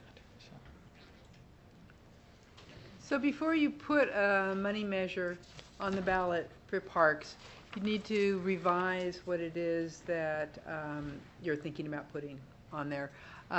Dog parks, sports fields, which I was actually a little surprised. Usually a community with so many people with children. And actually, when we looked at the data, they were much more interested in the playgrounds than they were the sports fields if they had children. So sports fields, not so much. Land acquisition, obviously less interest in that. Just not as valued as much as the community trails, the multi-use passes, the lighting, and some of the other things that they did respond to. So that, and you need to have more clarity, I think, in the benefits and a lower cost. If you're going to ask them for 40 cents, we told them it was $100 a year, and that for this community did not do well. Didn't resonate well. Yeah. So So, and you also need to plan on spending a lot of time prior to any election communicating to them about that election. Even if you don't know specifically what it is that you're going to ask yet, you need to be talking about parks to people and making the rounds to all those groups and putting it in your city newsletter and just, I don't know, softening up people is the right word, but letting them know what's really happening out there, because they're not paying a lot of attention to it. Parks are not at the top of their list, even though they're visiting the parks at a pretty high rate. And finally, we said in putting together a communications plan, passage of any money measure, levy or bond or whatever it is more likely when there's very clear description of the benefits on the ballot title and explanatory statement in the voter's pamphlet. Don't take that for granted. You'd be surprised how many times we see jurisdictions put something on that really doesn't articulate what the actual benefit to, why do I care about this as a person who lives here. Presentations on the facts about the measure to your local forums, talking to people at your service clubs, homeowners associations, senior services, but letting people know about that. Proactive meetings with your local media and certainly mailings, often people mailing out just here's a statement of some of the most useful facts there. But that covers the major points there, and I guess maybe I should say on behalf of our daughter does computer programming, and sometimes we'll step in and look at some of the stuff we looked at. She looked at and said, well, college-educated people are worried about money, and she immediately, being 25, said, well, that's because they all have those college loans. So I figured I ought to, on her behalf, make that point. I don't know whether that's true at all, but I thought you'd find that humorous, so there you go. So, any questions? Questions? Comments? Robert, I keep saying Robert. Paul. I know. Yeah, you are. Hello, I'm Counselor Kellogg, and I vote no. No, sorry. So here's my problem. Number one, we didn't get this in advance, and that's no blame to you. We were notified well in advance that we wouldn't have it in advance. But one of the things that I wanted to look at, and I thought I had uploaded it onto my laptop, so as you were talking, I can bring it up, but I couldn't, and that is on the transportation bond, on the very first pass for $20 million, what was that initial no? You don't remember. It's too bad. Because the other thing I'm thinking out, and again, I'm not throwing anybody at the bus. I'm just talking out loud about a lot of different concepts and about some things that just come to mind as you discussed what you discussed. And so one of them is when we did the Parks Master Plan, which was huge and involved a lot of community members. And it goes to our mayor's comment that he made earlier about talking about marijuana. Nobody even knows we're talking about it except for this little portion. And apparently in your polling, except for those 2,000 people who took part in the Parks Master Plan, nobody else was even aware that it was going on because it rated so low. Yeah. So that's number one comment. The other comment I have is that when we did the transportation bond, it was really focused. It was crosswalks, and it was a couple of traffic lights at some well-known intersections. And then we ultimately, with 20 million, we were able to add, we're doing some other stuff. But it was really focused. And my problem with parks from the very beginning, when we did the master plan, there were two different items. One was ballparks and one was new parks. And they both rated really well, better than a lot of others, but both at around 28%. So when you combined them, because I mean, it's all green grass, right? So big grassy areas, it did really, really well. But I'm realizing now, as I look at your little detailed polling, that those are two distinct, separate items that people, as you said, some people don't care about ballparks, and some people do. And some people don't care about new parks, and some people do.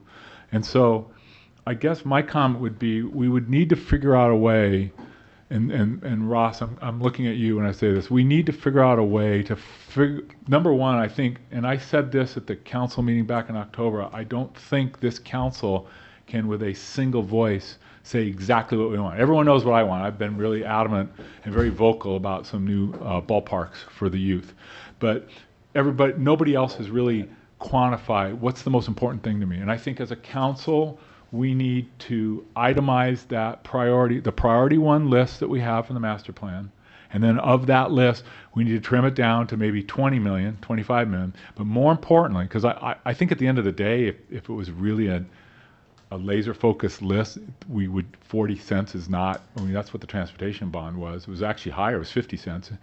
although the initial polling from the consultants was 67%, it passed with 56 and some change. So. Yeah, it almost always goes Right, so down. I'm listening to That's you. why we're worried about Yeah. 53. I'm listening. No, these are not good enough. The only thing I would have hope on is I thought the transportation numbers, the initial no, I thought was pretty high, but it may have been 25%. I don't know. I just can't remember. But my thing is I think that at some point in time, the council, we need to have a work session where we identify, and you're not going to hurt my feelings if it's not ballparks.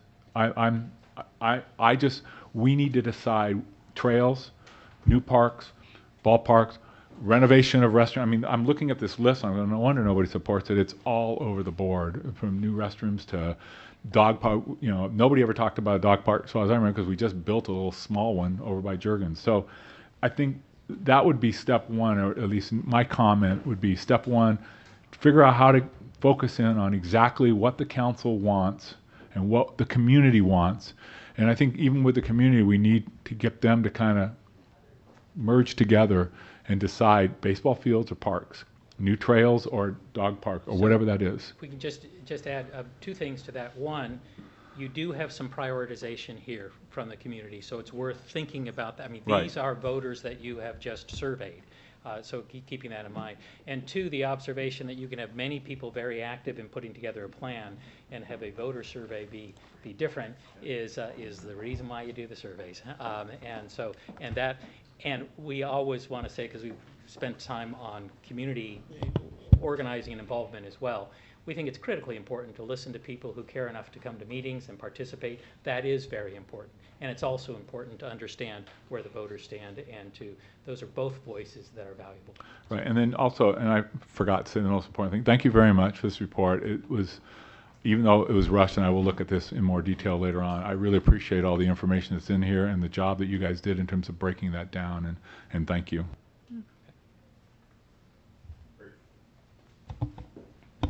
Thank you. It was good information for me to see.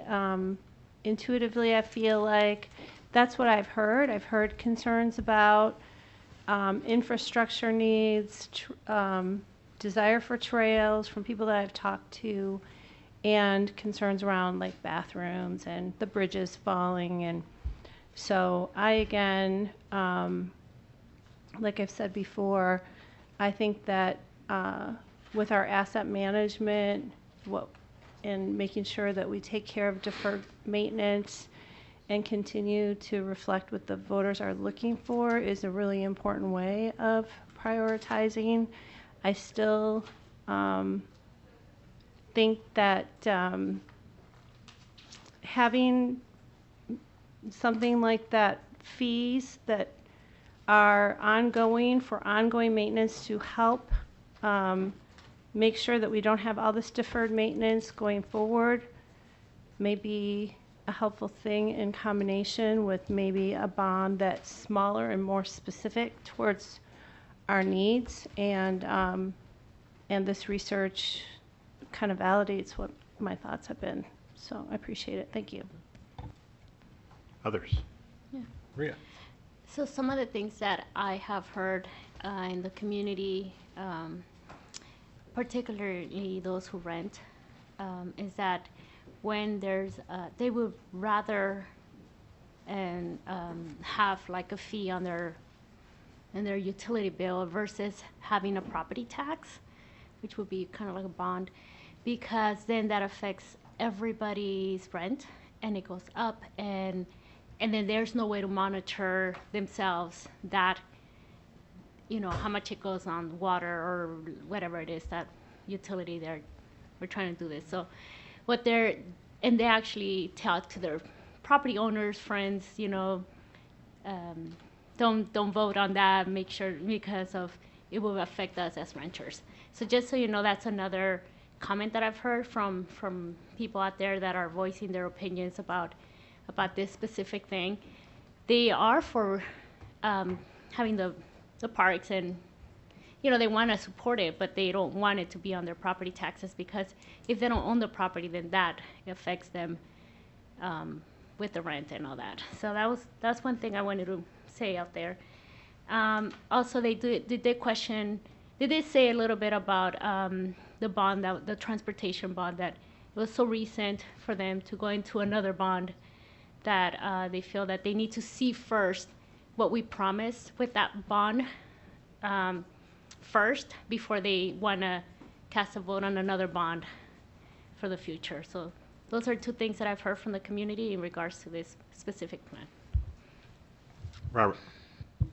Yeah, so if I remember correctly, Ross, your presentation involved really two different areas. One was maintenance, one was capital improvements.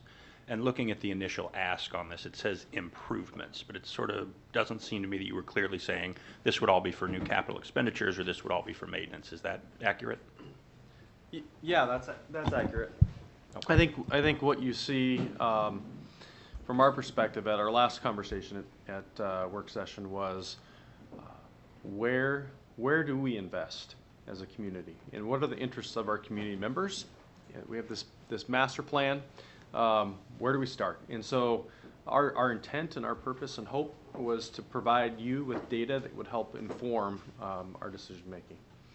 And so that's why you see the broad set of potential projects, with improvement being a theme throughout. Okay. So my second question on the additional statements that were made. If you go 5 or 6 bullet points up from the bottom, there are only 2 that really talk about replacing and renovating, and then I look at how those scored 2 pages later, and I see that on renovating facilities, the very confident voters were in the negative.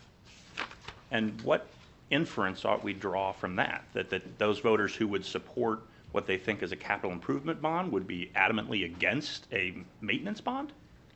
Or maintenance funding?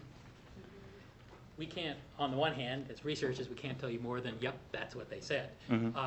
Our speculation based on the amount of research we've done on these issues is that when you say renovate, when you say upgrade, some of those things that sound to voters like, are you just doing this for maintenance? Didn't I already pay for this? Didn't I? Yeah. That, as opposed to, that's a specific new thing that I do agree the community needs.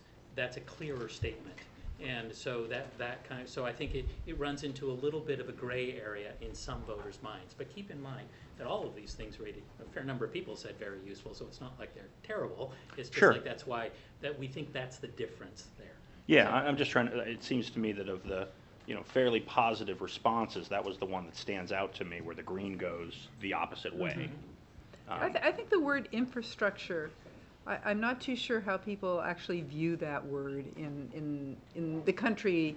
I mean, we have a lot of infrastructure problems. Sure. And yet people don't seem to be responding and saying, yes, I really want to pay for that improved road, on a whole bunch of different levels. So I'm not too sure the word infrastructure, whether that the connotation that people get when they hear that.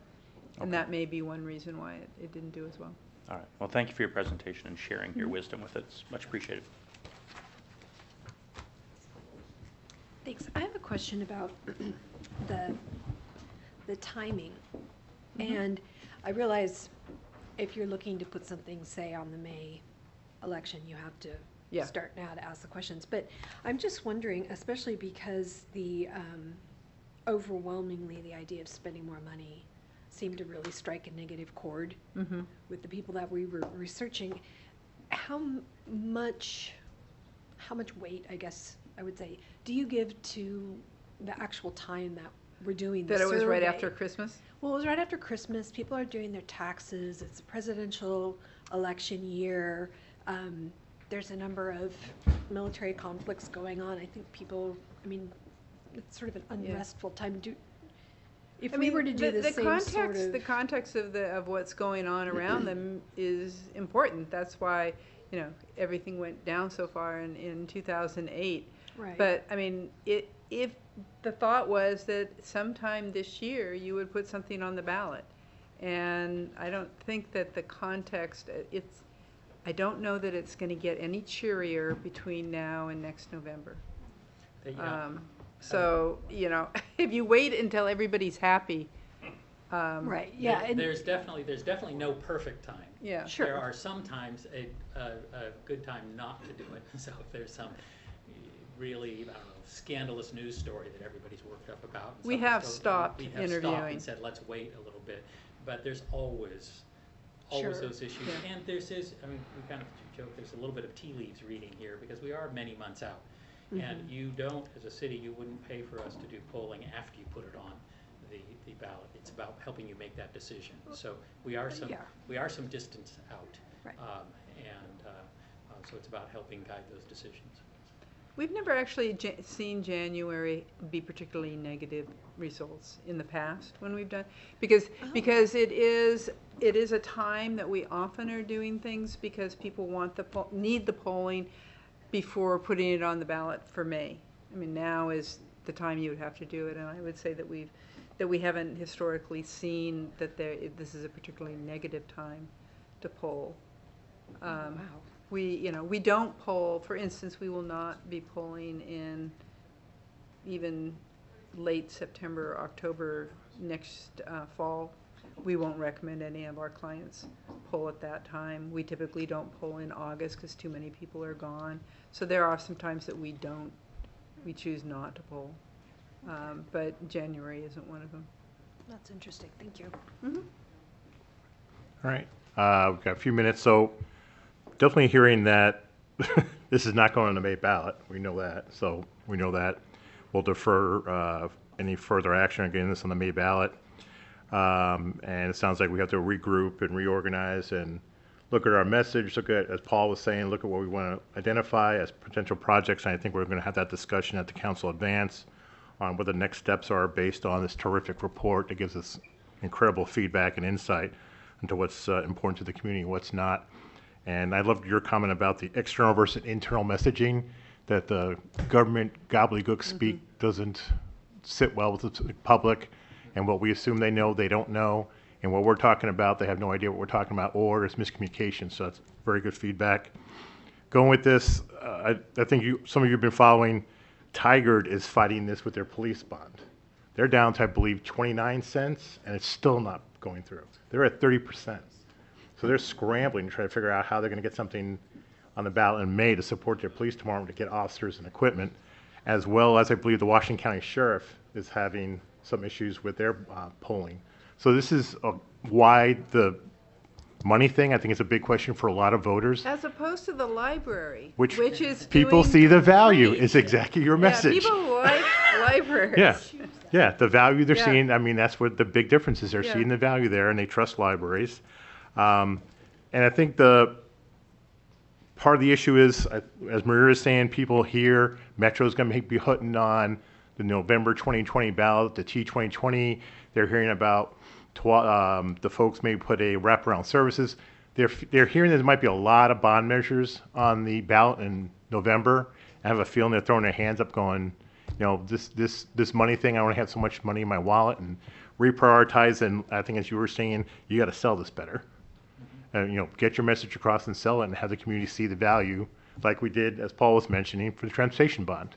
We showed them the value and they went for it. Any other questions, comments? Valerie? I'll put my speaker on this time. All right.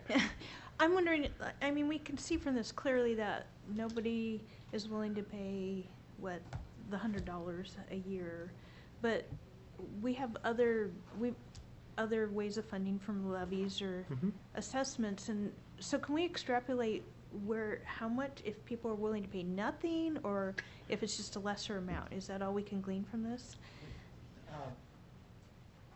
The main thing that we glean from it, I was thinking of a study that Martha did looking statewide at money measures, and concluded there really isn't a correlation with the amount of the cents per thousand and whether or not it passed. And that the correlations that you can find are the clarity of here's the value you're going to get. And I would caution about saying nobody wanted to support this or pay this. A number of people did. And so keep that in mind as well. But we do look at this and say both it may be that people are looking and saying, gee, I'd like a number that sounds a little bit lower, but it's not a question of I want 35 cents per thousand versus 40, because most of us can't translate that quickly. But we also think that saying a little more clearly, here's what we're focused on with this, and everybody behind that same thing, and making the argument so people understand that can make a difference. And I will just underline again, in a lot of the parks and recreation surveys we're seeing, we continually see people be surprised at how much people are waking up around the state about, hey, those trails and paths are cool things. And we weren't surprised to see them feature high on the list and some of that. So a little more focused. We would almost push us more than could benefit by bringing the number down, potentially. But when people say, well, how many points do you get if we drop a nickel in that? It's like, you'd be surprised at how little that can change if the value message, the community benefit message hasn't changed. Basic sales. Yeah. Yeah. Yep. All right. Anyone else? All right, thank you. This was terrific. Again, thank you for your effort in this. I'm gonna go through this again. This is unbelievable. It's dense with good stuff. And if I could just say, Paul was worried about not getting the information in advance. We are big on, we want to present it. But if you have additional questions, work with Cheryl Lynn, and we're happy. We sort of joke, we service what we sell. We really do. So if you have other questions and you want us to look, you say, hey, we're seeing this. How does that work? We'd be very happy to. All right. So moving on to tonight's city council meeting. I think Bridget, you did the pledge last time? Yes. Okay. So Valerie, you're up for pledge. All right. And then questions on the consent agenda. All right. We will be having an item removed from our public hearing. So the public hearing number 1, consideration of ordinance number 1430-20 is going to be removed from the agenda due to some paperwork that hasn't been completed. So this will come back to us at a future city council meeting. So for those people who've been waiting in the wings, again, we're not going to be talking about the annexation, basically the Basalt Creek area tonight, due to some paperwork that wasn't completed. That'll be renoticed here in the coming weeks. Yes. Just for something for the appointments.